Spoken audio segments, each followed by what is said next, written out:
these are emails back and forth. There's one of them where Epstein says, I enjoyed the torture video.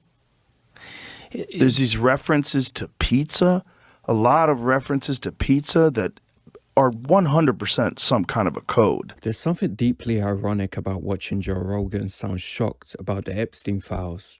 Recently on his podcast, Rogan has been reading through what's been released and he sounds genuinely disturbed. He's questioning redactions. He's questioning how Epstein was protected for so long. He's questioning why powerful names don't seem to face consequences. He sounds worried, almost rattled. A lot of people get very dark, and there's a darkness to the times. Look at the threads that are coming out on X, illuminating the networks of affiliation associated with this latest Epstein file release.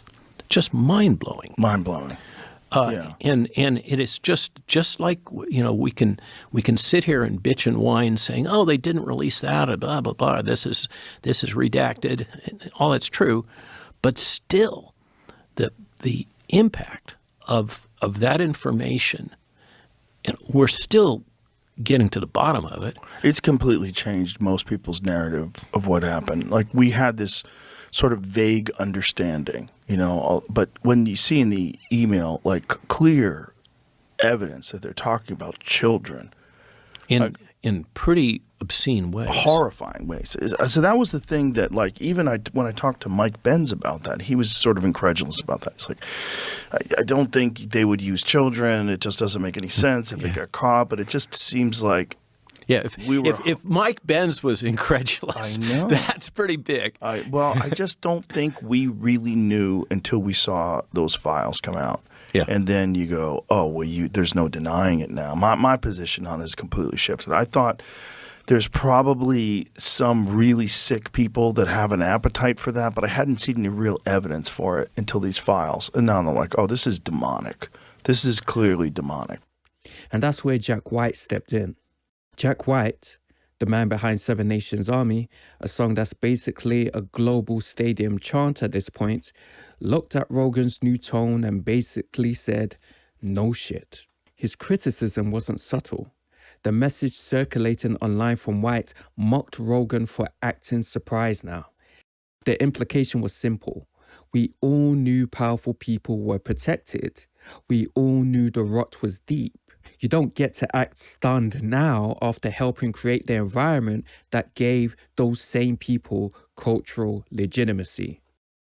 Now, whether every word of that Instagram post stays up or gets deleted doesn't really matter. What matters is the sentiment. Jack White has been consistent about one thing for years. He does not like celebrities normalizing Trump. He didn't like it when Rogan shook Trump's hand at the UFC event. Rogan even said on his own podcast that White was mad at him over that. You know who got mad at me? Jack White. Got mad at me that I shook Trump's hand. I'm like, stop crying. Settle down and stop crying. think that's... Would you be okay if I shook Biden's hand? Are you paying attention? Might crush his fucking fingers.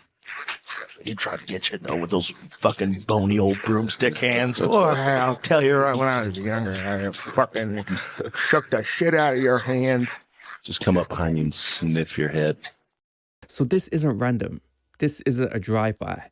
This is a long-standing tension reaching a boiling point. Because here's the uncomfortable reality. Joe Rogan isn't just a podcaster. He's one of the most powerful media figures in the world. Politicians go on his show because it matters. Candidates get boosts because of him. Conversations shift because of him. And for years, Rogan has framed himself as politically curious, open-minded, anti-establishment. But that curiosity has also meant platforming figures who benefited from legitimacy. When you normalize someone enough times, when you make them feel accessible, when you treat them just like another guest, you help soften their image. Now, Rogan is reading about Epstein and sounding horrified. He's talking about systemic protection. He's talking about how this looks terrible. He's questioning why the files aren't transparent. And Jack White's position is basically this. Where were you before? That's the core of it. It's not that Rogan committed anything. It's not that he was in some secret room. It's about influence. It's about the ecosystem. It's about how cultural power works. I'm somebody who was raised a Christian and went to Bible school and that kind of stuff as a kid, and youth groups, and then growing up in Central Coast of California, let's say, veered in different ways. But the experiences that we've encountered over the last half a dozen years, it's hard to come up with a language to express what we're observing in the world other than the language of theology. Well, demonic by action. So whether or not demons exist, if they did exist, that is how they would behave. They would prey on children and torture children. And there was the one where there was a suggestion when a child was praying to Jesus that, like, there was a joke that someone should dress up like Jesus. Did you see that one, Jamie? No, I'm not watching this I don't stuff. even want to. Yeah. I don't even want. People send it to me, and I go, okay, because I'm, for the most part, off social media. But every now and then, someone will send me something that I have to look at. I'm like, oh my God. Yeah. And these are emails back and forth. There's one of them where Epstein says, "I enjoyed the torture video." There's these references to pizza, a lot of references to pizza that are 100% some kind of a code. Yeah. And then it brings you back to Pizzagate. Yeah. And which was widely dismissed. You know, Yeah. Everybody's like, oh, this is a bunch of kooks. Here it is. She said she felt God's presence next to her when she was in bed. She knows that Jesus watches over her and he helped save her life. And then he writes, whoops. And then in response, Jeffrey Epstein says, you should dress up as him when you see her. It is dark. Rogan now sounds almost scared by what he's learning. He sounds like someone realizing the machine might be darker than he thought. But critics see that fear as late. They see it as reactive instead of proactive. And that's why people are calling him a flip-flopper. Because when the Epstein story first exploded years ago, the narrative was already clear. Wealthy, connected elites protected for decades. That was a conspiracy theory. That was established. The only mystery was how deep it went. So when Rogan now says the redactions look bad and the cover-ups are terrifying, some people hear growth. Others hear convenience. Jack White clearly hears convenience.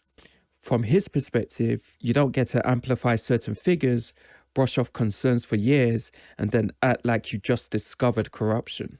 Especially not when your platform helped shape how millions viewed those figures. And this is the biggest shift happening right now. Rogan is used to criticizing institutions from the outside.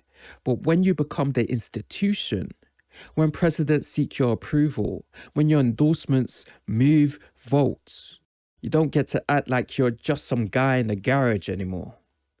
You're part of the power structure. That's what makes this moment uncomfortable. Because Rogan sounds genuinely concerned. But concern after the fact doesn't erase influence before it mattered. Jack White's criticism cuts because it forces that question. Is Rogan evolving? Or is he just reacting to public temperature? Either way, the Epstein files have done something significant. They've shifted the spotlight, not just onto politicians, but onto the cultural gatekeepers who helped elevate them. And now one of the biggest rock musicians on the planet is saying out loud what a lot of critics have been thinking for years. You don't get to be surprised by a fire you helped warm your hands with.